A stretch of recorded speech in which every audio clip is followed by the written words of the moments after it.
So guys, may papakita ko sa inyo. Grabe yung nature natin doon sa Sierra Madre.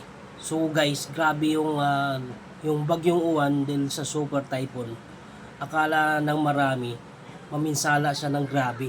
Pero pagdaan sa Sierra Madre, nilusaw niya yung bagyo guys, yung super typhoon uwan. So papakita natin yung satellite kung paano niya nilusaw yung bagyong uwan guys. Okay, so kung makikita niyo dyan, ito yung mata. Yun yung mata.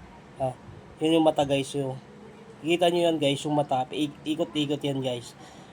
Yan, palapit na yan sa Sierra Madre. Yan. Kita nyo guys. Ayan o. Yung mata, malaki yung walang ano. Ayan, kitang-kita nyo yan guys. Ayan o. Palapit na yan sa Luzon. Ayan o. Pagdating dyan sa, malapit na sa Kalupaan, sa Sierra Madre.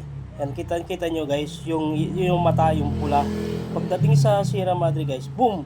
Tunaw yung mata guys. Yan ang isa rin sa hindi nakapikto doon sa bagyong uwan at hindi masyadong nakapikto doon sa Luzon natin. Sana mag-ingat po ang lahat.